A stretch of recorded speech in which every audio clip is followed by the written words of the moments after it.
सबसे पहले जो हमने सिलेबस अब तक किया है उसमें कुछ क्वेश्चन यानी दो क्वेश्चन हम जो है गेट के डिस्कस कर लेते हैं। तो गेट में आप में से काफी लोगों ने गेट का एग्जाम दिया होगा। तो तो इसमें टू क्वेश्चंस जो है वो आए थे मॉडल से, ठीक है, न्यूक्लियर मॉडल से। तो पहला क्वेश्चन ये क्वेश्चन नंबर 14 है। आप लोगों ने शायद पेपर देख लिया होगा ज्यादातर ने। तो यहाँ पे पेपर क्वेश्चन ये था कि यहाँ पे दो सेट दे रखे हैं और आपकी एनर्जीज दे रखी है किलो इलेक्ट्रॉन वोल्ट में for the given set of energy levels of nuclei X and Y जिनके मास नंबर दे रखे हैं। तो एक्स का जो मास नंबर है वो तो ऑड है और वाई का जो है वो इवन है। तो अब आप अगर हम सेट देखें तो सेट फर्स्ट आपका फेमिलियर है क्योंकि सेट फर्स्ट में जो स्पिन पैरिटी दे रखी है 0+, 2+ और 0, 2 और 4+, ये आपको पढ़ा रखा है कि ये वाइब्रेशनल स्टेट्स हैं और इवन इवन न्यूक्लियाई के लिए है। तो अगर इवन इवन न्यूक्लियाई के लिए है तो उनका मास नंबर भी इवन हो जाएगा। और ये करस्पॉन्डिंग टू 2+ जो है वो corresponding to one quarter phonon है, वन क्वार्टर फोनोन। और ये है corresponding to two quarter phonon. और मैंने कहा था कि इनकी जो एनर्जीज है, इसकी एनर्जी ऑलमोस्ट 0.5 MeV के आसपास होगी। तो यहाँ पे 600 लिखी हुई है और यहाँ पे इसका डबल ऑलमोस्ट, मतलब ये अप्रोक्सीमेट था, एग्जैक्ट नहीं, ऑलमोस्ट 1 MeV। तो यहाँ पे 1200 यानी 1.2 है यहाँ पे। तो फर्स्ट सेट तो क्लियर है कि फर्स्ट सेट आपका करस्पॉन्डिंग टू वाई है क्योंकि वाई का जो मास नंबर है वो इवन है। तो इससे आपको आइडिया हो जाता है कि कौन सा आंसर है। तो यहाँ पे अगर हम देखें सेट फर्स्ट कौन सा होगा, तो सेट फर्स्ट के लिए आंसर होगा वाइब्रेशनल बैंड ऑफ वाई, क्योंकि वाई आपका इवन इवन न्यूक्लियर करस्पॉन्डिंग होना चाहिए क्योंकि ये सेट्स इवन के लिए है। अब जो दूसरा सेट है वो आपको पढ़ाया नहीं गया क्योंकि इन जनरल, और अब भी पढ़ाया नहीं जाएगा क्योंकि ये थोड़ा कॉम्प्लिकेटेड है। ये आपके ना तो एमएससी की बुक में मिलेगा और ना किसी इन जनरल टेक्स्ट बुक में मिलेगा। तो ये तो और डिटेल रिसर्च की बात हो गई। तो यहाँ पे क्या है कि अब जो दूसरे ऑप्शन है रोटेशनल वाले हैं, वाइब्रेशन के साथ रोटेशन है। तो हमने इवन इवन न्यूक्लियाई का रोटेशन किया था, हमने केवल इवन इवन के लिए किया था जो कि हमारे लिए आसान था। और उसको हमने कहा था कि 0+, 2+, 4+, 6+, और ये जो एनर्जी लेवल्स हैं ये लगातार इंक्रीज होगी क्योंकि एटॉमिक में भी आप ये देखते हो कि जो एनर्जी का डिफरेंस है वो इंक्रीज होता है एज एनर्जी इंक्रीजेस। इस तरह से था। तो ये रोटेशन स्टेट्स था। लेकिन यहाँ पे ये जो सेट सेकंड है, यहाँ भी एनर्जी इंक्रीज हो रही है। This energy gap goes on increasing, energy gap increases. तो ये भी रोटेशन स्टेट्स के लिए है। लेकिन यहाँ पे जो स्पिन पैरिटी है वो इवन नहीं है, 7/2, 11/2, 15/2 इस तरह से है। तो आगे के लिए हम ध्यान रखेंगे कि ऐसा हुआ और अगर एनर्जी गैप बढ़ रहा है इस तरह से, तो ये वाला सेट जो है corresponding to odd mass number होगा, ऑड मास नंबर। और ये है rotational state, rotational energy state से सकते हो। तो इसलिए जो इसका आंसर है वो फोर्थ हो जाएगा। Set second is rotational band of x. तो ये तो ये वाला हो गया क्वेश्चन नंबर 14। उसके बाद हम नेक्स्ट क्वेश्चन देखते हैं जो आपका सेल मॉडल से पूछा गया था, मतलब लिक्विड ड्रॉप मॉडल से। तो अगर ये कर लिया तो नेक्स्ट नेक्स्ट क्वेश्चन में चले। अब नेक्स्ट क्वेश्चन आपका ये है, ये भी गेट 2021 का क्वेश्चन नंबर 39। देखिए मैं ये कह रहा हूँ कि जो सेकंड ऑप्शन है आपका, मतलब कि जो रोटेशन वाला है, ये आपको ना तो पढ़ाया गया और ना आगे पढ़ाया जाएगा। क्यों? क्योंकि ये बहुत कॉम्प्लिकेटेड है। ये आपके मतलब ये क्वेश्चन आना ही नहीं चाहिए था, उन्होंने दे दिया, वो बात अलग है। तो हमने जो पढ़ाया है या जो मैंने पढ़ाया है, ये जो आपकी टेक्स्ट बुक में, जो एमएससी की टेक्स्ट में मिलेगा, वो केवल इवन इवन न्यूक्लियर के लिए मिलेगा, ऑड मास नंबर के लिए नहीं मिलेगा। उनको उनका मतलब कैलकुलेशन करना इतना आसान नहीं है। तो एक्सपेरिमेंटली कर ली है लेकिन थ्योरेटिकली इतना आसान नहीं है। तो आगे से हमें याद रखना है कि यहाँ पे एनर्जी गैप बढ़ रहा है तो ये रोटेशन करस्पॉन्डिंग है। और दूसरा ऑड मास नंबर में जो रोटेशन स्टेट्स के स्पिन पैरिटी होती है वो 0, 2, 4 नहीं होती है, वो इस तरह से हाफ इंटीजर हो सकती है, 7/2, 11/2, 15/2। ठीक है। और वैसे भी हम कह चुके हैं कि अगर ऑड मास नंबर है तो आपकी जो स्पिन होगी वो भी हाफ इंटीजर होगी। ये हम सेल मॉडल में कह चुके हैं कि अगर हमारा ऑड होगा मास नंबर तो स्पिन पैरिटी आपकी हाफ इंटीजर होगी, क्योंकि उसका resultant spin angular momentum half integer होगा, ऑर्बिटल एंगुलर मोमेंटम इंटीजर होगा। तो दोनों का जो एडिशन होगा, जो जे होगा, वो हाफ इंटीजर होगा। लेकिन ये रोटेशन स्टेट्स के लिए आएगा। ठीक है। अब जो है ये वाला क्वेश्चन देखो, ये आप लोग अपने आप यहाँ पे करो। और ये क्वेश्चन आसान था, इसे बताओ इसका आंसर क्या आएगा। जिन्होंने एग्जाम दे रखा है वो तो शायद कर ही लिया इसे, लेकिन जिन्होंने नहीं दिया वो लोग इसे यहाँ पे देखें। यहाँ पे दिखा रखा है कि the coulomb energy of component in the binding energy of the nucleus. तो जो बाइंडिंग एनर्जी एक्सप्रेशन होता है आपका semi empirical binding energy formula, उसमें कुलम एनर्जी की वैल्यू दे दी है 18.432। अब उसके बाद कहा है आपसे if the radius of the uniform and spherical charge distribution. तो आपसे कह दिया कि आपका न्यूक्लियर स्फेरिकल है, तो उसका जो रेडियस है वो 3 फर्मी दे दिया। तो करस्पॉन्डिंग एटॉमिक नंबर पूछा है, आपसे जेड पूछा है। तो मैंने आपसे कहा था कि जो कुलम एनर्जी है उसका फॉर्मूला मैंने आपको बताया था क्या होता है।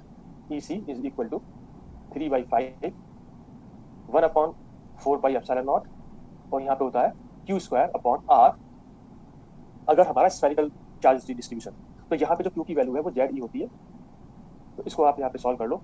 तो अब ईसी की वैल्यू आपको गिवन है, क्यू की वैल्यू जेड ई है, तो यहाँ हो जाएगा E square upon 4 pi epsilon naught, और ये हो जाएगा जेड स्क्वायर, और यहाँ पे आर की वैल्यू गिवन है।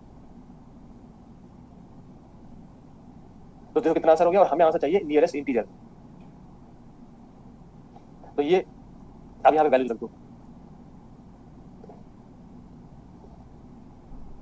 आप में से कुछ मतलब इसमें चैट में लिखें कि आंसर आया, तो कैलकुलेटर यूज कर सकते हैं।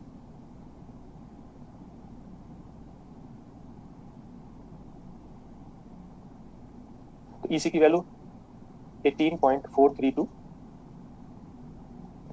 3/5 ई स्क्वायर अपॉन 4 पाई की वैल्यू मैंने आपको याद दिला रखी है और यहाँ पे दे रखी है 1.44 MeV Fermi into Z square, और आर की वैल्यू 3 फर्मी गिवन है। तो यहाँ से जेड की वैल्यू आप निकाल, पहले जेड स्क्वायर की वैल्यू निकाल लो और उसका फिर रूट कर दो।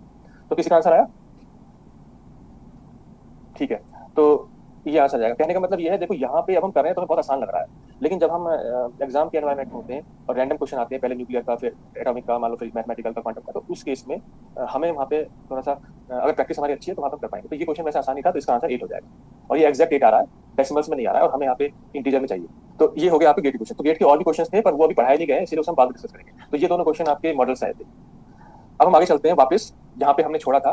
तो हम Q value of a nuclear reaction पढ़ रहे थे, और Q value of a nuclear reaction के हमने 3 फॉर्मूले पढ़े थे in terms of masses, sum of the mass of the reactants minus sum of the mass of the products into C square. और ये वाला फॉर्मूला न्यूक्लियर मास के लिए ऑलवेज वैलिड है, और एटॉमिक मास के लिए हमारे पास कंडीशन थी कि number of neutrons, protons and electrons would be same और equal on both sides of the reaction. उसके बाद दूसरा फॉर्मूला था in terms of kinetic energies, उसके लिए हमने कहा kinetic sum of the kinetic energy of the products minus sum of the kinetic energy of the reactants, और इसके लिए कोई कंडीशन नहीं थी।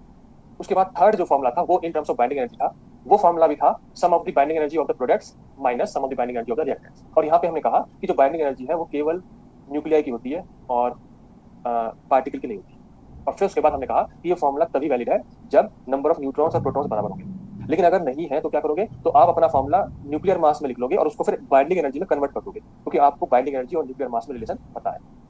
तो ये जो कन्वर्ट करने वाली बात है ये हम बाद में इसे करेंगे। अब हम आगे बढ़ते हैं। तो ये मैंने आपको होमवर्क दिया था और मैं समझता हूँ काफी लोगों ने इसे कर लिया होगा। तो ये मैंने आपसे कहा था कि अगर एक से ज्यादा रिएक्शंस दे रखी हैं और हमें क्यू वैल्यू निकालनी है किसी पर्टिकुलर गिवन रिएक्शन के लिए, तो हम उन जो गिवन रिएक्शंस हैं उनको मैनिपुलेट करके, एडिशन करके, सब्ट्रैक्शन करके उसको वैसी रिएक्शन बना देंगे जिसका हमें क्यू वैल्यू चाहिए, और जो एक्स्ट्रा आएगा उसे करस्पॉन्डिंग जो एनर्जी होगी that will be Q value. तो इसका सॉल्यूशन वैसे तो मैंने आपको आंसर भी दे रखा है यहाँ पे, आपने हो सकता है कर लिया हो, तो बीच में काफी दिन में गैप आ गया। तो अब इसे देखो कैसे करेंगे। तो मैंने इसमें कहा था कि या तो आप यहाँ पे क्यू वैल्यू साथ में ही लिख लो रिएक्शंस के, और उसके बाद इन्हें मैनिपुलेट कर लो, और नहीं तो क्यू वैल्यू के जो फॉर्मूले हैं उनको यूज कर सकते हो। तो यहाँ पे हम हमारी रिएक्शंस में क्यू वैल्यू ऑलरेडी लिखी हुई है, और अब इन्हें हम एडिशन, सब्ट्रैक्शन जो भी करना चाहे वो करके, और जो हमारे रिएक्टेंट्स हैं वहाँ रिएक्टेंट्स में तो बोरोन और हीलियम चाहिए यानी अल्फा पार्टिकल, और प्रोडक्ट्स में आपका न्यूट्रॉन और नाइट्रोजन के अलावा जो भी बचेगा that will be Q value. तो इसे हम कैसे करेंगे, सबसे पहले यहाँ पे हम करेंगे, ये बस मैं थोड़ा जिन्होंने नहीं किया उनके लिए कर रहा हूँ, अदरवाइज तो आप लोगों ने कर ही लिया होगा। तो यहाँ पे हम करेंगे एडिशन, पहले फर्स्ट 3 रिएक्शंस को ऐड करेंगे, एडिंग फर्स्ट 3 रिएक्शंस।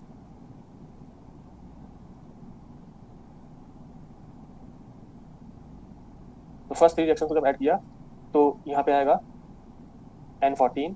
एडिंग का मतलब यह है कि रिएक्टेंट्स को रिएक्टेंट्स ऐड करना है और राइट साइड में प्रोडक्ट्स को प्रोडक्ट्स ऐड करना है।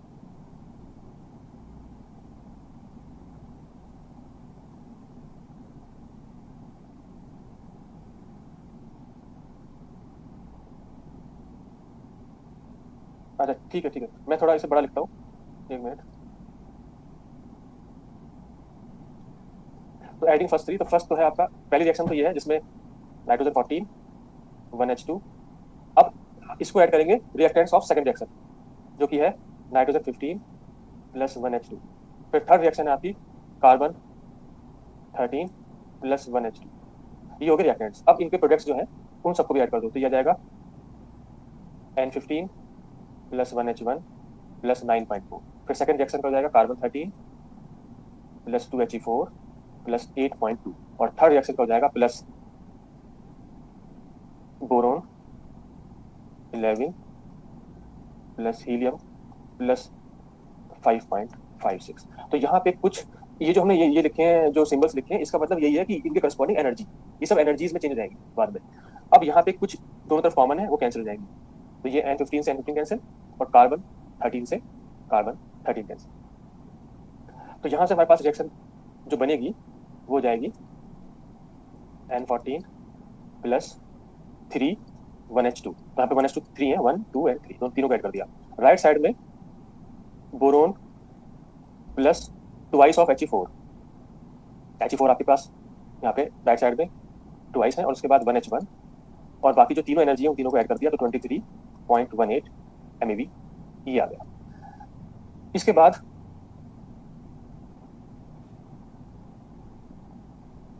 अब आप क्या करोगे, अब यहाँ पे आप देखो जो हमें रिएक्शन बनानी है, हमें जिसका Q वैल्यू चाहिए वो है बोरोन प्लस अल्फा। तो इसी रिएक्शन से बोरोन और एक अल्फा को राइट साइड में ले लो, लेफ्ट साइड में रिएक्टेंट्स में ले लो, यानी कि आप लिख सकते हो कि बोरोन प्लस अल्फा पार्टिकल, ये आपके हो गए रिएक्टेंट्स जो आपको चाहिए। तो रिएक्शन की एक तरफ इन्हें ले लो और बाकी दूसरी तरफ बाकी सबको ले जाओ। तो हमने रिएक्टेंट्स बना दिए रिएक्शन की जो हमें चाहिए।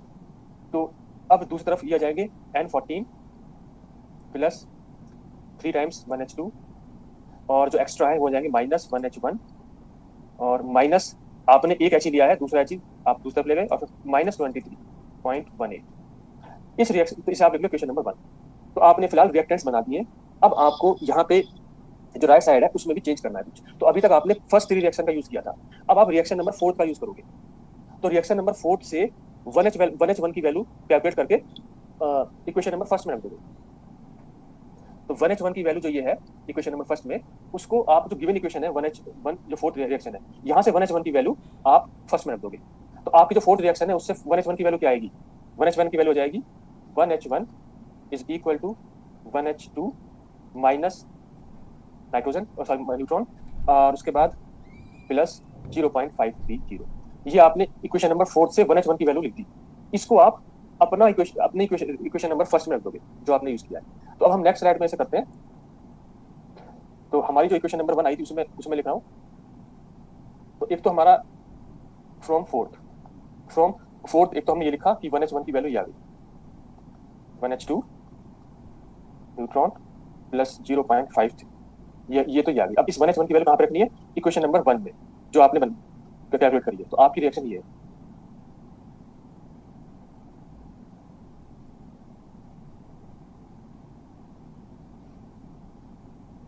यहां पे हमारा 1H1 की वैल्यू है जो इक्वेशन नंबर 4 से रखनी है।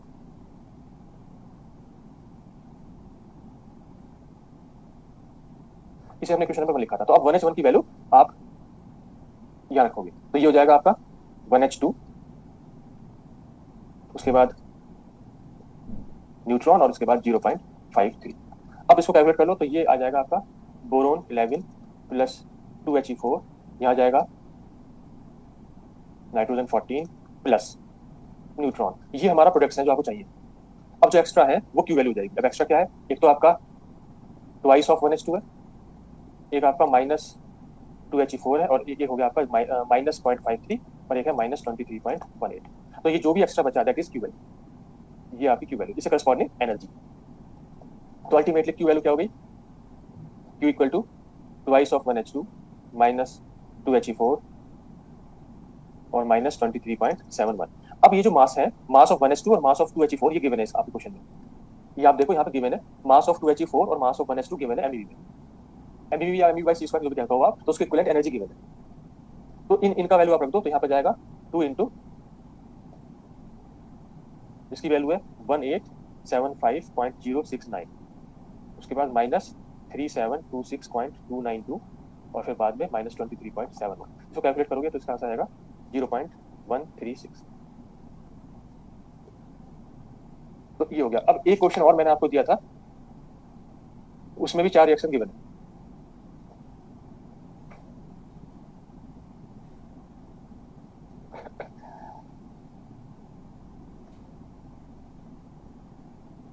तो अब हम नेक्स्ट स्लाइड पे चलें।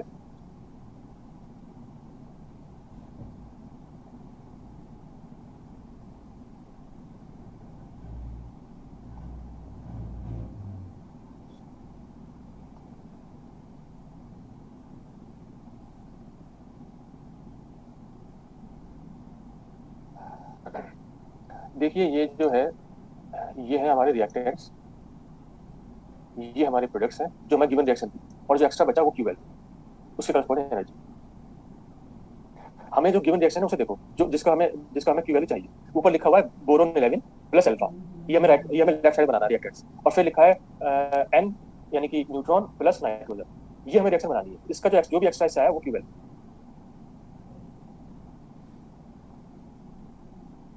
अब हम नेक्स्ट क्वेश्चन करते हैं। तो ये क्वेश्चन है, यहाँ पे भी हमें एक रिएक्शन, 4 रिएक्शन दे रखी है, और हमें जो रिएक्शन गिवन है जिसका हमें क्यू वैल्यू चाहिए वो है हमारा सिलिकॉन 29 प्लस बी यानी न्यूट्रॉन, और इससे हमें बनाना है न्यूट्रॉन और फास्फोरस 30। इसके अलावा जो भी एक्स्ट्रा बचेगा वो क्यू वैल्यू है।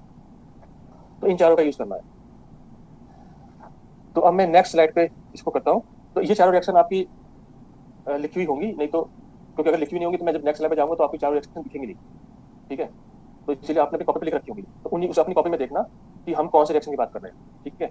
तो यहाँ पे हमें लेफ्ट साइड में यानी रिएक्टेंट्स के लिए तो सिलिकॉन 29 और न्यूट्रॉन बनाना है, और बाकी सबको राइट साइड में ले आना है, और राइट साइड में न्यूट्रॉन और फास्फोरस 30 के अलावा जो भी बचा that will be Q value. तो अब हम इसमें स्टार्ट करते हैं। तो अब यहाँ पे सबसे पहले अब आप देख सकते हो कि जो आपका रिएक्शन नंबर 4 है उसमें यहाँ पे सिलिकॉन 29 है, 4th रिएक्शन में सिलिकॉन 29। तो आप 4th से सिलिकॉन 29 की वैल्यू निकाल सकते हो, बाकी सबको दूसरे ले जाओ, सिलिकॉन 29 की निकाल लो। और फर्स्ट रिएक्शन में आपका 1H2 है, इसमें से एक 1H2 को ले लो, बाकी सबको दूसरे ले जाओ। और अगर इन दोनों को ऐड कर दिया आपने, जब 4th से सिलिकॉन की वैल्यू निकाल लो 29 की, बाकी सबको दूसरे ले जाओ, और फर्स्ट से 1H2 की वैल्यू निकाल लो, सब बाकी सबको दूसरे ले जाओ, और फिर जो भी आपने इन दोनों को निकाला इन दोनों को ऐड कर दो, तो फिर आपके रिएक्टेंट्स आ जाएंगे सिलिकॉन 29 प्लस 1H2। तो आपने रिएक्टेंट्स वाला काम कर दिया by the help of equation number 1 and equation number 4। ऐसे कर सकते हो आप, और फिर आप सेकंड और थर्ड का यूज करके प्रोडक्ट्स को चेंज कर सकते हो, ठीक है। तो सबसे पहले हम यहाँ पे इक्वेशन नंबर 4 से Si29 निकालेंगे, और इक्वेशन नंबर 1 से 1H2 निकालेंगे, दोनों को ऐड कर देंगे तो आपको रिएक्टेंट्स आ जाएंगे, ठीक है। तो अब यहाँ पे मैं कर रहा हूँ फ्रॉम 4th। तो 4th से आपको मिल गया सिलिकॉन 29 इज इक्वल टू, बाकी सबको आप राइट साइड में ले गए, 1H2 1H1 माइनस 6। ये आपने इक्वेशन नंबर 4 से सिलिकॉन की वैल्यू निकाल दी, लेट्स से इक्वेशन नंबर 1, ठीक है। ये आपको दिख रहा है सिलिकॉन 29, इसके जो बाकी सबको दूसरे दे दो। अब इक्वेशन नंबर 1 से 1H2 की वैल्यू निकाल दो। From first the value of 1H2 will be 2He4 minus 1H2 plus 22.5। अब इन दोनों को ऐड कर दो, एडिंग 1 एंड 2। तो ऐड क्यों किया? क्योंकि रिएक्टेंट्स आपको सिलिकॉन और 1H2 चाहिए। तो ऐड करने के बाद आपको मिलेगा silicon 29 14 plus 1H2 is equal to silicon 28 14 plus 2He4 minus 1H1 plus 16.5।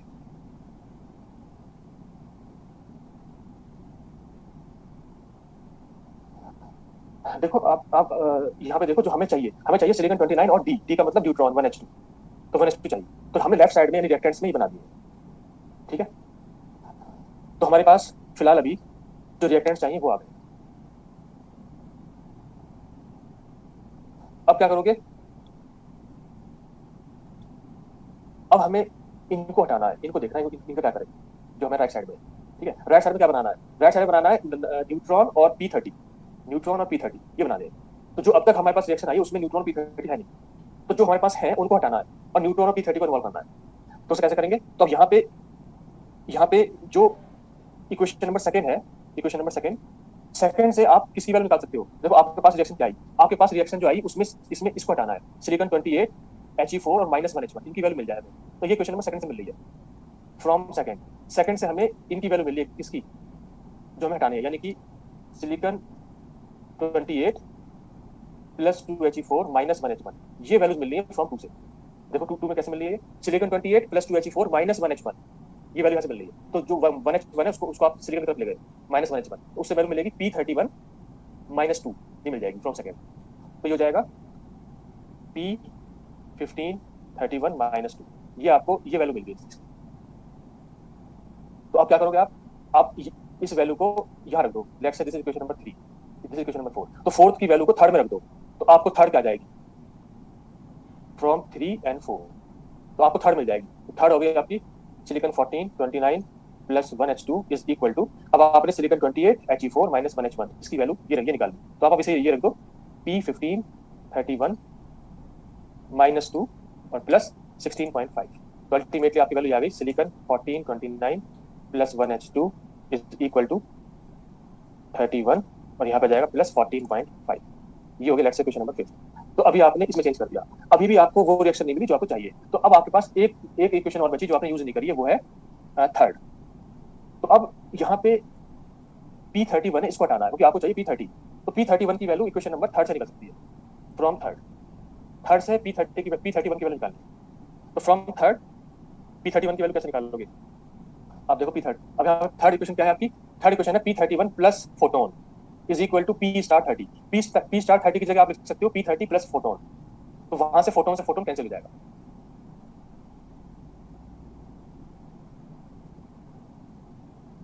हाँ, आंसर 2 में आ जाएगा, ठीक है। तो अब यहाँ पे आपने फ्रॉम थर्ड आपने लिखा P31 plus photon is equal to, ये वैल्यू जाएगी P15 30। ये स्टार था तो स्टार को हमने प्लस फोटोन लिख दिया, ठीक है। और ये हो जाएगा प्लस न्यूट्रॉन माइनस 12.5। तो यहाँ से फोटोन कैंसिल हो गया, तो P31 की वैल्यू ये आ गई। अब इसकी P31 की वैल्यू आप इक्वेशन नंबर 5 में रख दो, पुटिंग इन 5।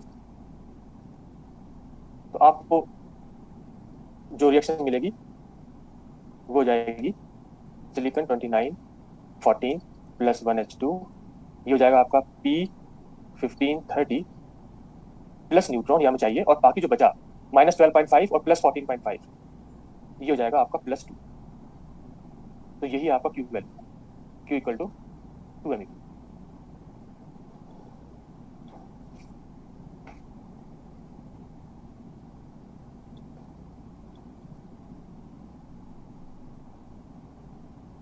हाँ बिल्कुल सही, जैसे लीनियर इक्वेशन सॉल्व करते हैं ऐसे आप कर सकते हो।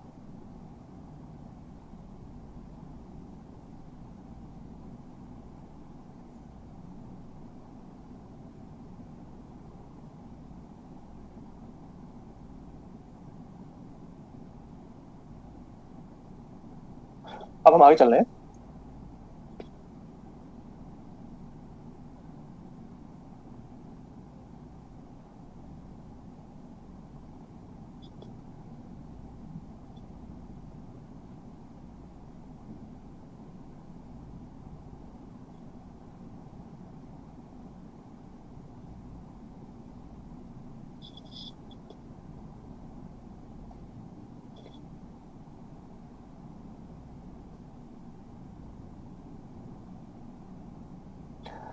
अब हमें क्या करना है कि अब तक जो हमने क्यू वैल्यू के क्वेश्चंस किए थे वो सबके सब वन डायमेंशनल रिएक्शन थी। वन डायमेंशनल का मतलब जो हमारे रिएक्टेंट्स हैं, जो हमारे प्रोडक्ट्स हैं, वो सिर्फ एक ही डायरेक्शन में चल रहे हैं, ऐसे मानिए सिर्फ एक्स डायरेक्शन में। लेकिन अगर हमें 2D की बात करनी हो, यानी कि जो हमारे प्रोडक्ट्स हैं वो ट्रायंगल बना रहे हैं, तो फिर उसके लिए एक जो फॉर्मूला यूज होगा उसे हम लिख रहे हैं। तो मैं यहाँ पे लिख रहा हूँ general expression of Q value in 2D, 2 dimension. और हम यहाँ पे यूज करेंगे नॉन रिलेटिविस्टिक केस, यानी काइनेटिक एनर्जी को हाफ mv स्क्वायर लिखेंगे। तो यहाँ पे हमारे पास रिएक्शन वही है जो हमने पहले लिखी थी कि हमारे पास एक इंसिडेंट पार्टिकल है, दूसरा हमारे पास एक न्यूक्लियाई है जो कि रेस्ट पे है, जैसे टारगेट एट रेस्ट, और यहाँ पे हमारे पास जो प्रोडक्ट पार्टिकल्स हैं वो ये मिले। तो हमारे पास रिएक्शन वही है जो हमने पहले लिखी है, एक्स ए बी वाई। तो यहाँ से जो क्यू वैल्यू आई वो आ गई in terms of kinetic energy की बात करें तो ये आ गई K Y kinetic energy of the products minus kinetic energy of the reactants. ये आपकी क्यू वैल्यू आ गई। लेकिन यहाँ प्रॉब्लम ये है कि जो आपका वाई न्यूक्लियाई बना वो हैवियर है। लेट्स से यहाँ पे ए और बी पार्टिकल्स हैं या लाइटर न्यूक्लियाई है, और जो एक्स और वाई है वो हैवी न्यूक्लियाई है, और एक्स तो वैसे भी टारगेट है। और यहाँ पे एक्स एक ही न्यूक्लियाई नहीं होता, टारगेट का मतलब आपके पास लेट्स से एक पूरा स्लैब है जिसमें thousands of nuclei, this is target x, और आप एक का जो बीम है वो इसे डिपेंड करते हैं। तो अब यहाँ पे इंपॉर्टेंट पॉइंट ये है कि जो वाई वाला जो न्यूक्लियाई बना वो हैवियर है। अगर वो हैवी होगा तो उसकी काइनेटिक एनर्जी बहुत कम होगी। तो हम यहाँ पे ये कह रहे हैं कि न्यूक्लियाई वाई इज वेरी, हम कह सकते हैं कि इज हैवी, या कह सकते हैं the nuclei Y has large mass and this has very small kinetic energy के वाई। तो जो काइनेटिक एनर्जी होगी वाई न्यूक्लियाई की वो बहुत ज्यादा होगी, सॉरी बहुत कम होगी, ठीक है। तो मास बहुत ज्यादा है, काइनेटिक एनर्जी बहुत कम। तो तो कहने का मतलब यह है कि आप एक्सपेरिमेंटली इस काइनेटिक एनर्जी को कैलकुलेट आसानी से नहीं कर पाओगे। तो हम यहाँ लिख रहे हैं 10 it is difficult to measure experimentally it is difficult to measure experimentally the value of ky। तो अगर हमारे पास फॉर्मूला इक्वेशन नंबर 1 से जो हमें दिख रहा है, अगर हम उसका यूज करें भी तो ky की वैल्यू निकालनी आसान है नहीं, ky की हम वैल्यू निकाल नहीं पा रहे हैं, तो उस फॉर्मूले का फिर कोई फायदा नहीं है, क्योंकि हम उसमें ky की वैल्यू निकाल नहीं पाएंगे हमसे, ठीक है, क्योंकि वो इतना कम है कि उसके लिए इंस्ट्रूमेंटेशन बहुत ज्यादा चाहिए या एक्यूरेसी हमारी इतनी बन नहीं पा रही है। तो हम क्या करना चाह रहे हैं, तो हम ये चाह रहे हैं कि हमारे पास फॉर्मूला ऐसा हो जिसमें ky ना हो। तो हम ये चाह रहे हैं कि ky जो है, हमारी जो वैल्यू है ky की, हम थियोरेटिकली ky की वैल्यू in terms of other parameters निकाल दें और फिर उसको इसमें रख दें, तो जो हमारा q का फॉर्मूला आएगा वो विदाउट ky आ जाएगा और फिर उससे हमारा निकालना आसान हो जाएगा। यानी we want formula without ky, ठीक है। तो हम ये कह रहे हैं कि हम यहाँ पे ky को नेग्लेक्ट नहीं कर रहे हैं, एलिमिनेट करना चाह रहे हैं। We therefore eliminate ky। Eliminate का मतलब ky की वैल्यू in terms of other parameters, other masses, other kinetic energy से निकाल लें। तो we therefore eliminate ky, not neglect. Eliminate ky by using law of conservation। तो यहाँ पे कंजर्वेशन ऑफ लीनियर मोमेंटम और कंजर्वेशन ऑफ एनर्जी का यूज कर सकते हैं। Conservation of linear momentum. तो मैं यहाँ पे डेरिवेशन नहीं कर रहा हूँ, डेरिवेशन भी कर सकते हैं यहाँ पे, ठीक है, तो मैं डेरिवेशन नहीं कर रहा हूँ, मैं डायरेक्ट फॉर्मूला लिख रहा हूँ, ठीक है। तो सिचुएशन ये है कि यहाँ पे 2D की बात कर रहे हैं, तो हमारे पास सिचुएशन ये है कि we have particle A which has mass ma and velocity va। It is moving towards a target, let's say target is x, the mass of x is mx, और रिएक्शन होने के बाद ये मान लो y एक्सिस है और ये मान लो x एक्सिस है। रिएक्शन होने के बाद जो आपके प्रोडक्ट पार्टिकल्स है वो y मान लो इस डायरेक्शन में गया, let's say velocity of y is this, mass of y and it is making an angle phi.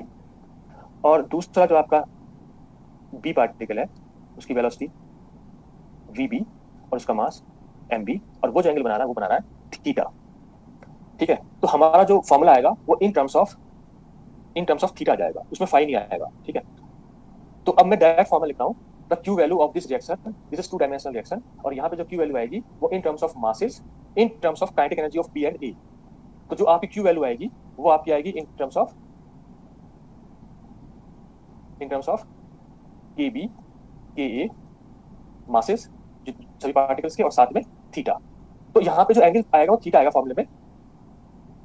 Conservation जो आप करो, कंजर्वेशन ऑफ लीनियर मोमेंटम, वो एक्स डायरेक्शन में अलग करोगे, वाई डायरेक्शन में अलग करोगे, ठीक है। तो वो मैं यहाँ पे फिलहाल यहाँ पे नहीं कर रहा हूँ, अदरवाइज आधा घंटा उसमें लग जाएगा, इसीलिए मैं सीधा फॉर्मूला लिखा हूँ, ठीक है। और अगर आप चाहो तो मैं जो पीडीएफ है उसमें मैं उसका सॉल्यूशन भेज दूंगा उस डेरिवेशन का, ठीक है। फिलहाल नहीं कर रहे, टाइम खराब हो जाएगा, ठीक है। तो वैसे भी आपको वो फॉर्मूला याद ही रखना है और वो बहुत लेंथी फॉर्म डेरिवेशन है, 2-3 पेज में होगा, इसीलिए उसको मैं हम भेज दूंगा पीडीएफ में।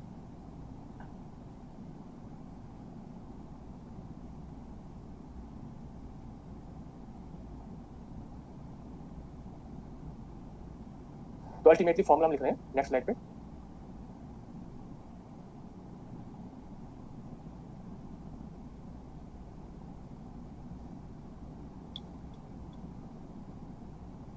The value of Q will be KB 1 plus MB over MY minus K 1 minus MA over MY minus 2 by MY, और ये जाएगा MA MB K KB। इस पूरे फॉर्मूले में कहीं भी आपका KY नहीं आएगा, क्योंकि KY बहुत कम है, उसे निकालना आसान नहीं है। उसकी वैल्यू निकाली हमने किसी और टर्म्स में, उसको यहाँ पे रख दिया तो सब KY हट गया। तो अल्टीमेटली Q का फॉर्मूला ये आएगा, और यहाँ पे जो एंगल है आपका वो थीटा है, ना कि फाई। तो थीटा वो वाला एंगल है जो आपका पार्टिकल P बना रहा है, ठीक है। थीटा आपका एंगल है which particle B is making with x direction।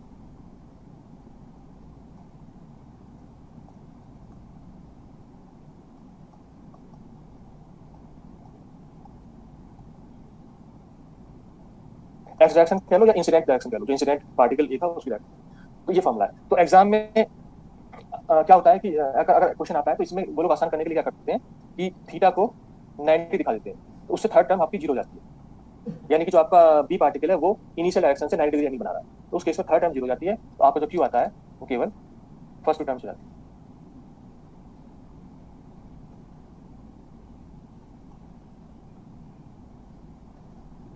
तो इस पे अब हम एक दो क्वेश्चन करते हैं।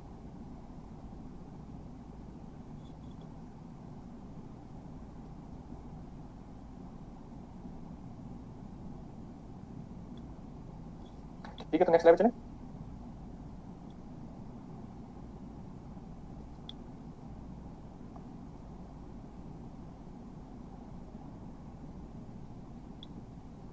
तो क्वेश्चन आपका ये है, consider the reaction F19 plus neutron is equal to oxygen 19 plus 1H1 minus, तो जो माइनस 7.6342 वो क्यू वैल्यू है, और क्यू वैल्यू यहाँ पे नेगेटिव है, यानी कि ये एंडोथर्मिक रिएक्शन है।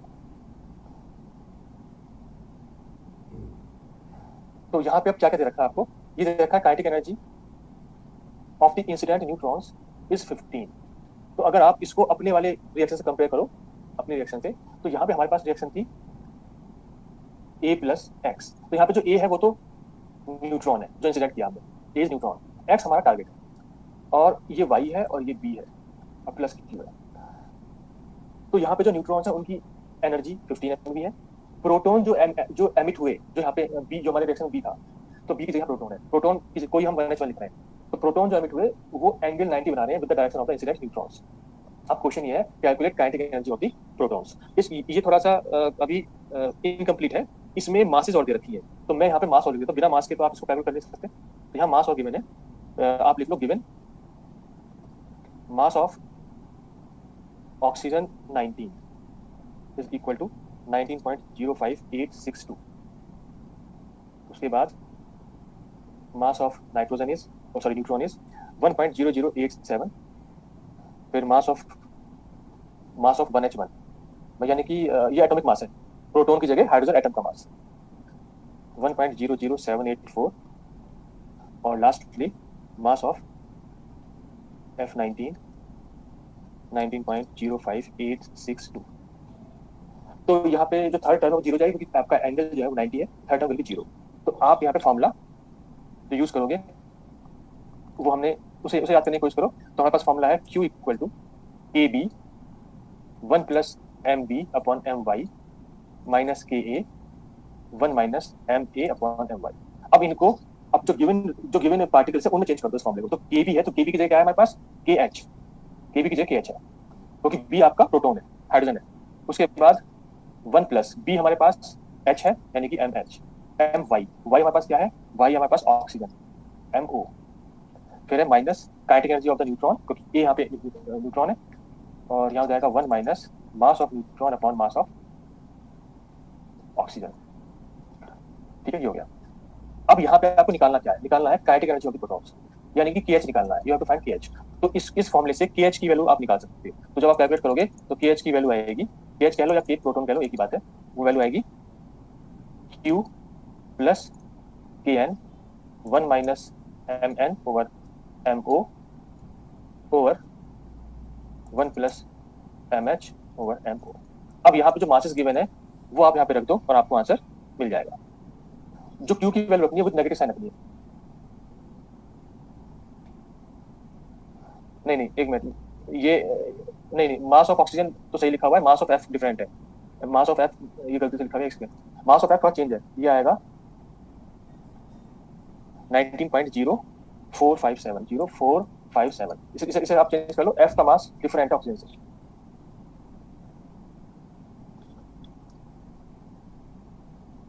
अब यहाँ पे वैल्यू रख दो, तो Q की वैल्यू जो है वो नेगेटिव में है, ये जाएगी माइनस 7.6342। उसके बाद प्लस इन सबकी वैल्यू रख दो और इसे कैलकुलेट कर दो कितना आ रहा है, पर यह है Q की वैल्यू विद नेगेटिव साइन रखनी है।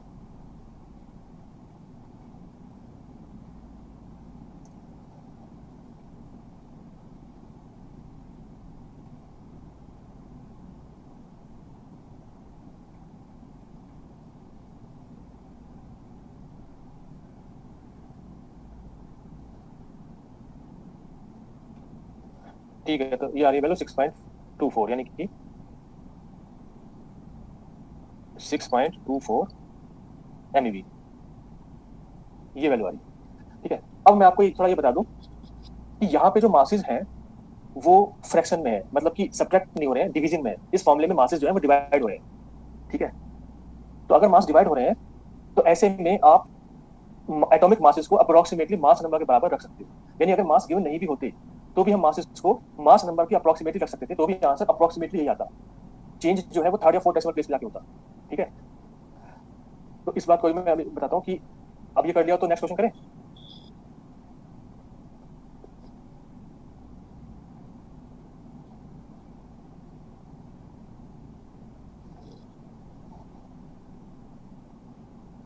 तो नेक्स्ट क्वेश्चन है ये, और इस वाले क्वेश्चन में मास नहीं गिवन है।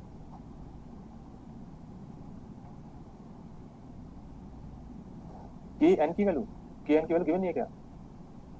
गिवन तो है, 15 गिवन है। Kinetic energy of the incident neutron is 15, तो 15 लेनी है।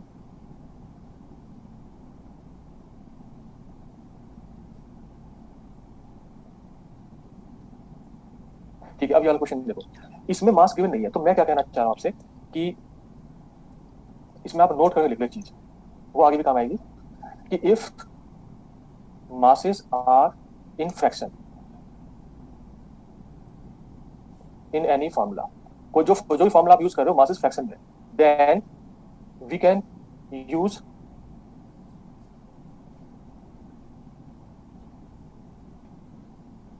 mass numbers, then we can use mass numbers instead of exact atomic masses।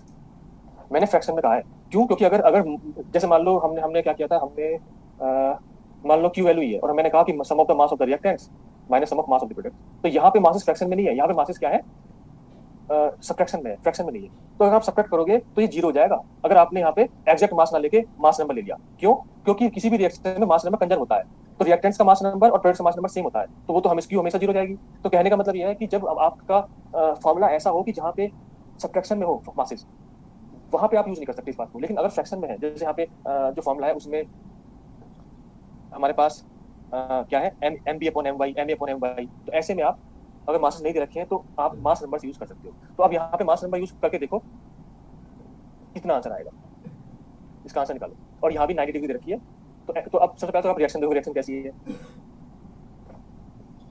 तो आपको रिएक्शन लिखोगे तो पता चलेगा कि टारगेट कौन क्या है, इंसिडेंट पार्टिकल क्या है, और प्रोडक्ट पार्टिकल्स और न्यूक्लियर क्या है। तो हमारे पास जो रिएक्शन है वो ये है, 1H2 प्लस एल्यूमिनियम 27।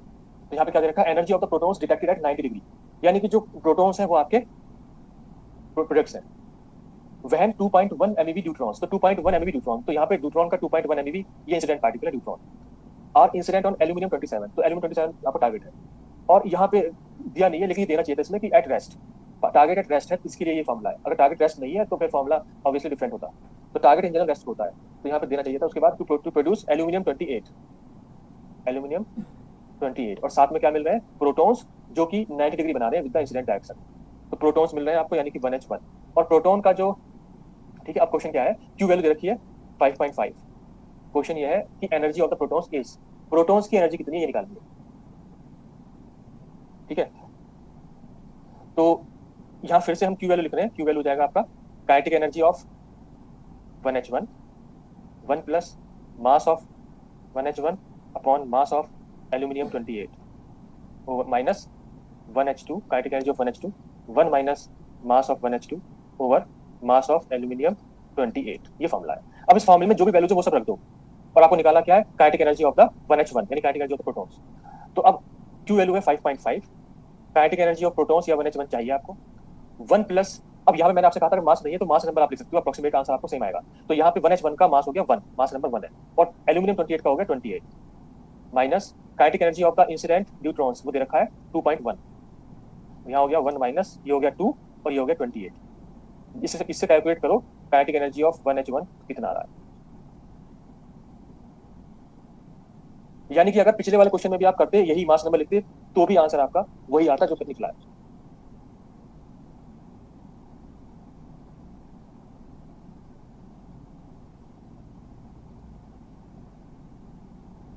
हाँ ठीक है, सी ऑप्शन आ गया 7.19, 7.19।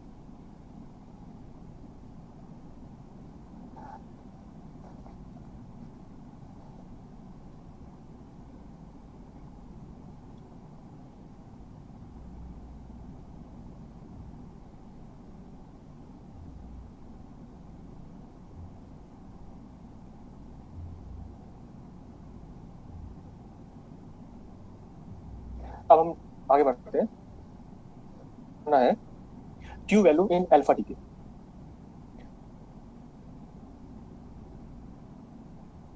तो अल्फा डीके हम अलग से पढ़ेंगे, लेकिन उसमें जो क्यू वैल्यू वाला जो पोर्शन है उसे हम यहीं पे कंप्लीट कर रहे हैं। तो हमारा हेडिंग है क्यू वैल्यू इन अल्फा डीके।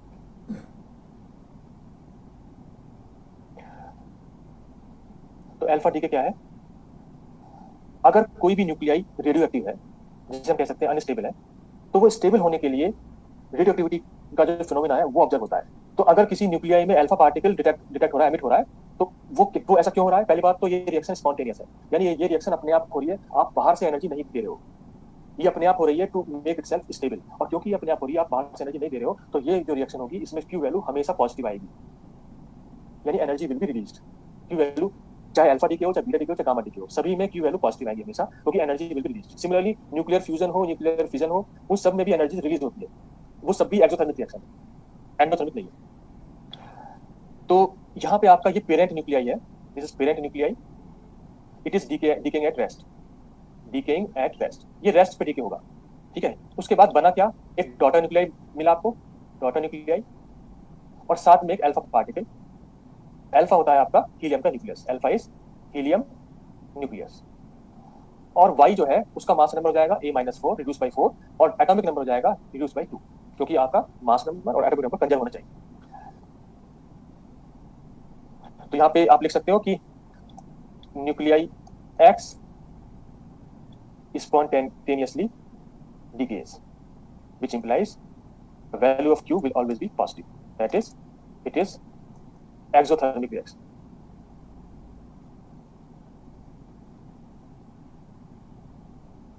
अब यहाँ पे हमें क्या निकालना है? We have to find the relation between Q value of this reaction and kinetic energy of the alpha particle. ठीक है? तो सबसे पहले हमारा ऑब्जेक्ट क्या है? To find the relation between Q value and K alpha. K alpha का मतलब kinetic energy of alpha particle. इसके लिए मैं डेरिवेशन करा देता हूँ, क्योंकि ये बहुत लेंथी डेरिवेशन नहीं है। तो यहाँ पे सबसे पहले रेस्ट मासेस लिखेंगे, लेट रेस्ट मासेस बी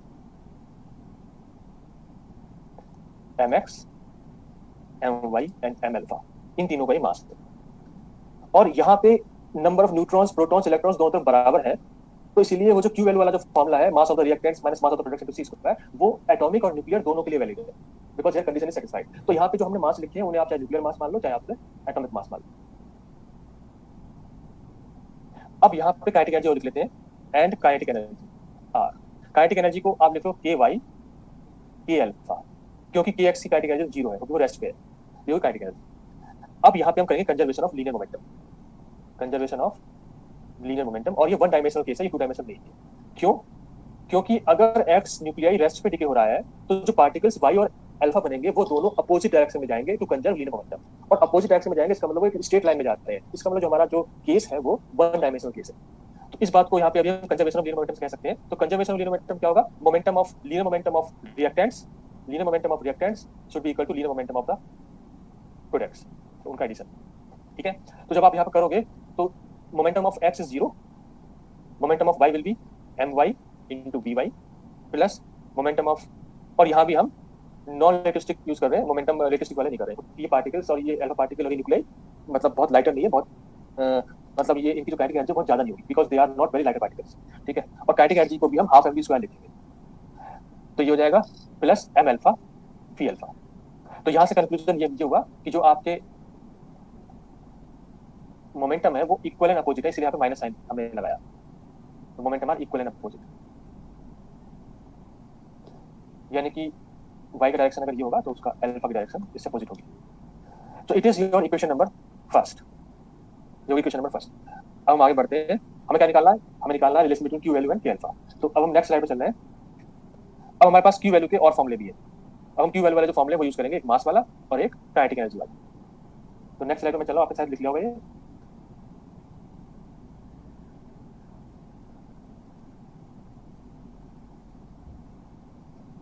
इसके बाद Q value in terms of masses, तो वो जाएगा mx minus my minus m alpha into C square. Mass of the reactants, sum of the mass of the reactants, reactant यहाँ पे एक ही है x, और प्रोडक्ट्स यहाँ पे दो है, दोनों का सब्ट्रैक्ट कर दिया। It is equation number 2। उसके बाद है q equal to in terms of kinetic energy ky plus k alpha, क्योंकि जो kx है उसकी काइनेटिक एनर्जी 0 है, वो रेस्ट में। तो इसको थर्ड वाली को आप ये भी लिख सकते हो कि q equal to half my vy square plus half m alpha v alpha square. तो काइनेटिक एनर्जी को आपने half m v square number 4। यहाँ पे आप कह सकते हो कि both y and alpha are massive and thus have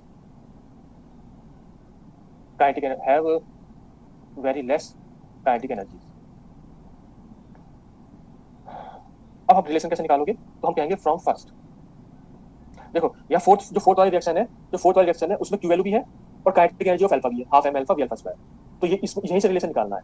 तो जब रिलेशन निकालना है तो हमें यहाँ पे वी वाई हटाना है, लेट्स से वी वाई हटाना है। तो वी वाई हटाने के लिए मतलब मान लो हमारे पास नुमेरिकल ऐसा हो कि वी वाई दे रखा हो तो बात अलग है, लेकिन यहाँ भी वी वाई का जो वी वाई और भी हैवी है अल्फा से भी, तो वी वाई भी यहाँ पे कम मिलेगा क्योंकि इट इज मैसिव, तो V Y will be small. तो हमें वी वाई को हटाना है, हमें फॉर्मूला ऐसा लाना कि विदाउट वी वाई। तो हम यहाँ पे जो वी वाई को हटाएंगे तो यहाँ पे फ्रॉम फर्स्ट में कंजर्वेशन ऑफ लीनियर मोमेंटम किया था, तो फर्स्ट से वी वाई का स्क्वायर की वैल्यू निकाल लो, तो वो जाएगी m alpha square v alpha square upon m Y square. क्योंकि फर्स्ट रिएक्शन क्या थी, फर्स्ट रिएक्शन थी m Y V Y equal to minus m alpha v alpha, ये थी फर्स्ट रिएक्शन आपकी। यहाँ से वी वाई का स्क्वायर निकाला आपने, तो ये आ गया। और इसको क्या करोगे, इसको पुट कर दोगे फोर्थ में, पुटिंग इन फोर्थ। तो फोर्थ से आपके पास वैल्यू हो जाएगी q equal to half m Y और v वाई का स्क्वायर की वैल्यू ये हो गई m alpha square v alpha square over m Y square plus half m alpha v alpha square. यहाँ से इसे कैलकुलेट करो तो ये जाएगा हाफ, ये जाएगा m alpha square v alpha square upon m Y, और ये हो जाएगा plus half m alpha v alpha square. अब यहाँ से half m alpha v alpha square common ले लो, तो ये हो जाएगा 1 plus m alpha upon m Y, और ये जो है ये काइनेटिक एनर्जी ऑफ अल्फा है। तो अल्टीमेटली आपके पास रिजल्ट आ गया q equal to k alpha. इसको आपको आगे से याद रखना है direct, q equal to k alpha. अगर बाई चांस भूल जाओ तो डेरिवेशन कर सकते हो, अदरवाइज याद रखना है 1 plus m alpha upon m Y. अब यहाँ पे फिर से वही वाली बात है क्या, कि यहाँ पे जो फॉर्मूला ऐसा आया है कि जो मासेस है वो फ्रैक्शन में है, ठीक है, here masses are in fraction. और अगर फ्रैक्शन में है तो आप अगर मासेस नहीं दे रखे हैं आपको न्यूमेरिकल में क्वेश्चन में, तो आप यहाँ पे m अल्फा और m वाई की जगह मास नंबर्स यूज कर सकते हो और आपको आंसर अप्रोक्सीमेटली सेम मिलेगा। So we can use mass numbers in place of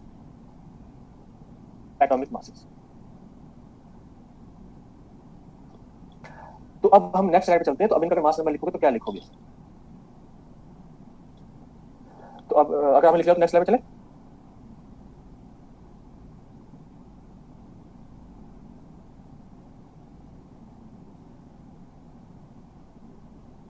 numerical आप कैसे आते हैं, या तो क्यू दे दिया होगा के अल्फा पूछा होगा, या के अल्फा दे दिया होगा क्यू पूछा होगा, हमेशा ऐसे क्वेश्चन आता है। तो अब हम नेक्स्ट स्लाइड पे चलते हैं। तो अल्टीमेटली हमारे पास जो अल्फा डीके की रिएक्शन थी वो थी ये,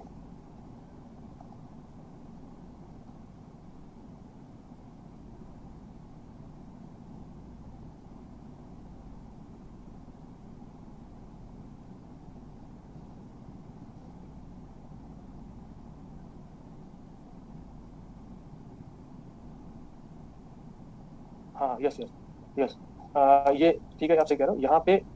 यहाँ पे एम वाई स्क्वायर नहीं वी वाई स्क्वायर है, वी वाई स्क्वायर की वैल्यू होती है ना, वी वाई स्क्वायर, इसको करेक्ट कर लो। और उन्होंने गलत लिख दिया होगा, वी वाई स्क्वायर की वैल्यू होती है यहाँ पे, तो this will be V Y square and not M Y square.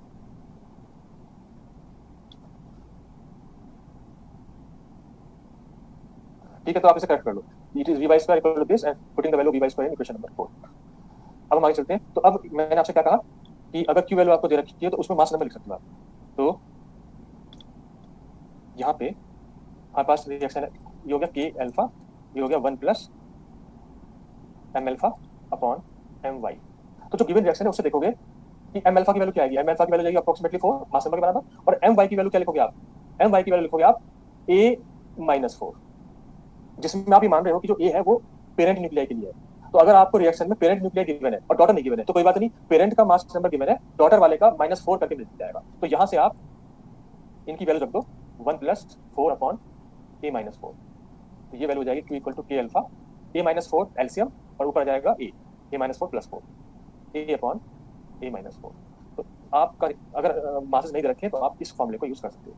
आप याद वही करो कि alpha into 1 + m alpha upon m/m और उससे आप सब्सट्रैक्ट कर सकते हो। अब इसमें क्या होता है, स्टूडेंट्स क्या करते हैं कि उन्हें ये तो याद रहता है कि फॉर्मूला A अपॉन A-4 है या A-4 अपॉन A है, तो वो भूल जाते हैं कि K alpha equal to Q into ये है या Q equal to K alpha into ये है। तो यहाँ पे याद रखने के लिए मैंने आपसे कहा है कि Q जो है आपका K alpha plus K Y है।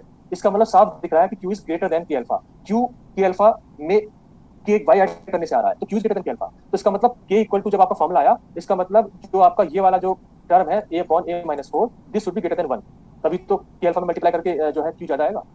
क्योंकि अगर एग्जाम में आपसे K अल्फा पूछ लिया तो फॉर्मूला बन जाएगा Q into A-4 upon A। तो आप यहाँ पे कंफ्यूज ना हो जाओ कि A-4 ऊपर लिखे या A नीचे लिखे, तो याद रखो कि Q is greater than K alpha और उस तरह से मल्टीप्लाई या डिवाइड करो, उस तरह से फैक्टर की मल्टीप्लाई होनी चाहिए कि आपका Q हमेशा K अल्फा से ज्यादा आना चाहिए। अब जो है क्योंकि टाइम कम है तो मैं आपको जो गेट और नेट में क्वेश्चन आ चुके हैं इस फॉर्मूले बेस्ड वो करा दूं और इसकी और थ्योरी वो बाद में करेंगे, ठीक है। तो अब हम आगे चलें।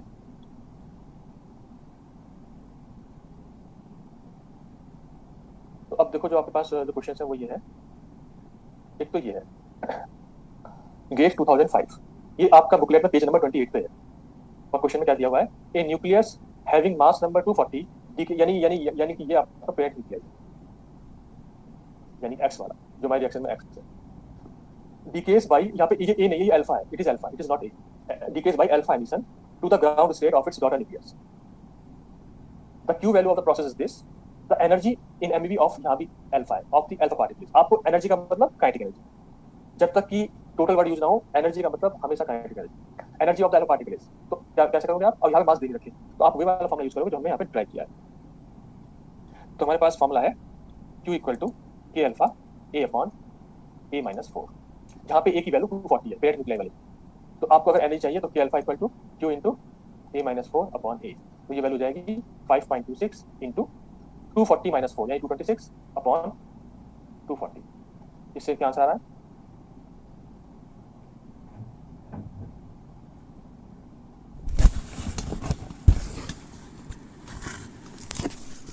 हाँ यस 236, यस 236,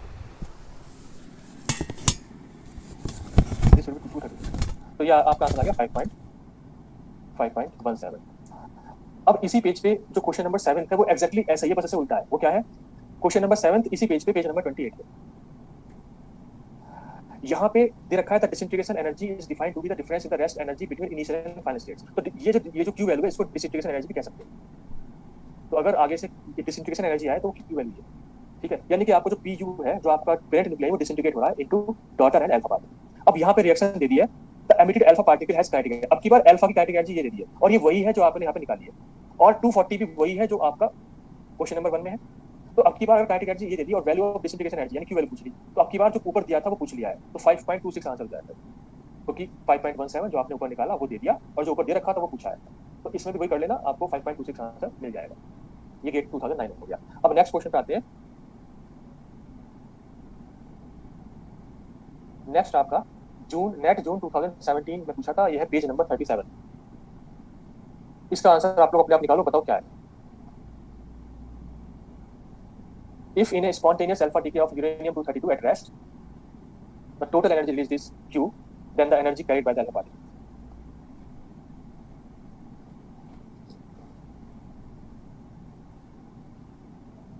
तो जो K अल्फा है वो जाएगा Q इंटू,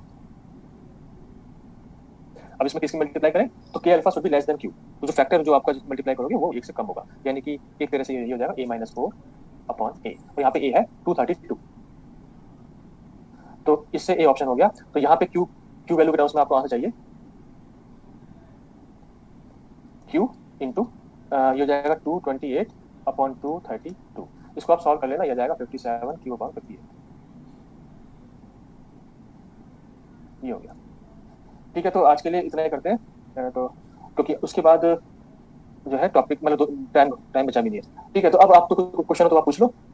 और एक चीज और है कि जो आपको असाइनमेंट दिया था, असाइनमेंट नंबर 1 जिसमें बेसिक न्यूक्लियर प्रॉपर्टीज थी, उसमें कुछ क्वेश्चंस क्यू वैल्यू के भी थे, तो आप लोग असाइनमेंट भी कर लो, उसमें कोई क्वेश्चन में डाउट कुछ तो मैंने करा दिए थे, फिर भी कोई डाउट हो, चाहे न्यूक्लियर मॉडल वाला असाइनमेंट हो चाहे ये क्यूएल वाला हो, वो आप करके आओ, उसे पूछ लो।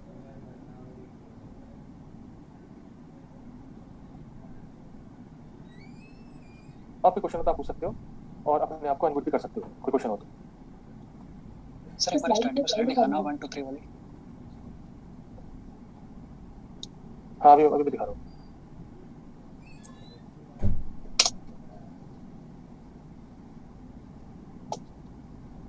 एक्सक्यूज मी सर, हम्म, अगर किसी रिएक्शन या किसी क्वेश्चन में पर्टिकुलरली इलेक्ट्रॉन का अगर सिग्निफिकेंस हो तो वहां पर सर उसकी एनर्जी के लिए am into C next square slide use में कर दिखाता सकते हूं हैं, 2 और 3 भी। Mass of electron into C square, या फिर उसको भी हाइड्रोजन एटम के साथ फिर से बताना अगर कोई रिएक्शन हो इसमें। उसमें पर्टिकुलरली जैसे सर इलेक्ट्रॉन्स मेंशन हो, इलेक्ट्रॉन का सिग्निफिकेंस हो, मतलब इलेक्ट्रॉन या बीटा पार्टिकल का, तो सर उसमें तो हाँ सर एम ई इनटू सी स्क्वायर यूज कर सकते हैं ना sir, mass of electron into C square उसकी टोटल एनर्जी निकालना। देखिए बीटा पार्टिकल्स में काइनेटिक एनर्जी की तो होगी ना। नहीं सर, जैसे जैसे कोई हमारा जैसे एक रिएक्शन है उसमें सर हाँ जैसे जेड इलेक्ट्रॉन्स एमिट हुए हैं या मतलब मतलब अंदर जा रहे हैं या एमिट हुए हैं, तो उसमें सर उसका यूज करना पड़ेगा ना sir M E to C square, क्योंकि हमने सर हर जगह पे जैसे प्रोटॉन यूज करते थे हर जगह में हाइड्रोजन एटम की तरह उसको ट्रीट किया, कहीं भी सर इलेक्ट्रॉन के साथ हमने उसको मतलब अलग से नहीं किया। नहीं नहीं, देखो प्रॉब्लम ये है कि ये जो रिएक्शंस हैं these are nuclear reactions and not atomic reactions. तो एक्चुअली एमिट प्रोटॉन ही होते हैं, भले ही हमने रिएक्शन में भले ही हमने रिएक्शन में 1H1 लिख दिया हो, तो एमिट प्रोटॉन ही हो रहे हैं, लेकिन क्योंकि न्यूमेरिकल करते हुए हमें एटॉमिक मास दे रखे हैं ना कि न्यूक्लियर मास, तो फिर हम वहां पे एटॉमिक मास यूज कर रहे हैं। लेकिन इसके लिए मैंने आपको बता दिया there should be condition, that condition should be satisfied. अगर कंडीशन सेटिस्फाइड नहीं हो रही है तो आप न्यूक्लियर मास वाला क्यू केवल लिखो और फिर उसे एटॉमिक में चेंज कर दो, क्योंकि एटॉमिक मास गिवन होते हैं इसलिए हम बार बार एमएच लिख रहे हैं ना कि एमपी। ठीक है, लेकिन जहां तक बीटा डिग्री की बात है, बीटा डिग्री में अलग से एक इलेक्ट्रॉन निकलता है, तो उसको तो अलग से कंसीडर करना पड़ेगा। तो उसको मैं आपको बीटा डिग्री में कराऊंगा, क्योंकि यहाँ पे तो बीटा डिग्री में ही मेरी उसका क्यू वैल्यू हो जाएगी। ठीक है, तो उसे हम डिटेल में करेंगे। सर स्लाइड नंबर 9 दिखा दीजिए। सर एक बार फर्स्ट से लास्ट तक की स्लाइड्स दिखा दो सारी, कुछ मिस हो गया बीच में। सर 9 दिखानी है। एक्चुअली 9 तो ब्लैंक है, ये 8 होगी, ये है क्या? हाँ सर। सर 12 भी दिखा दीजिए। सर फर्स्ट से सारी रिपीट कर दीजिए सर एक बार। देखिए बात ये है कि फर्स्ट से सारी कैसे हो पाएंगी। आप जब यहाँ पीडीएफ अपलोड हो जाएगी या जब लेक्चर अपलोड हो जाएगा तब आप देख लेना, है ना। Hello sir.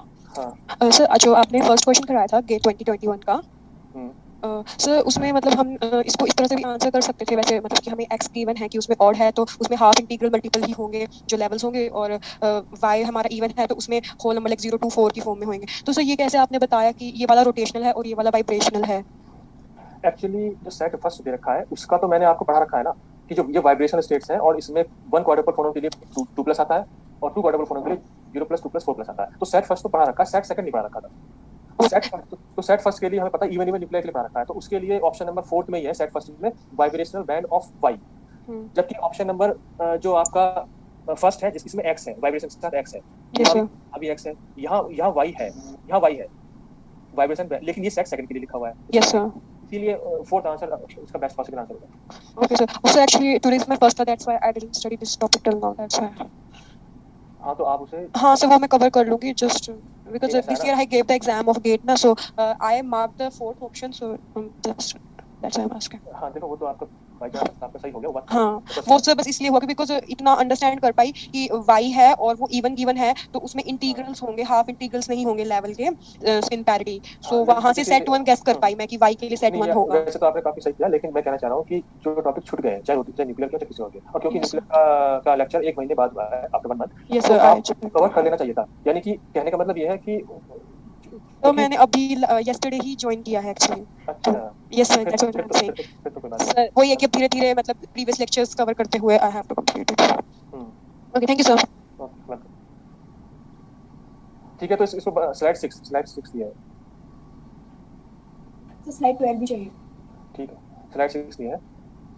देखो प्रॉब्लम ये है कि कुछ लोग स्क्रीनशॉट पे ज्यादा फोकस करते हैं कि सारे दिखा के स्क्रीनशॉट ले ले। बात ये है कि मतलब इसका स्क्रीनशॉट लेके प्रिंट आउट निकाल के उसको अपने अलमारी में रखने को फायदा नहीं है। यहाँ पे टाइम से जुड़ो और टाइम से समझो, और बाई चांस उस दिन आप बिजी हो तो उसी दिन जो अपलोड हो गया लेक्चर उसको कवर करो। ठीक है, उसके बाद 12 ये है।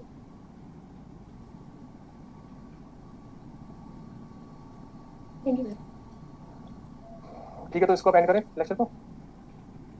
यस।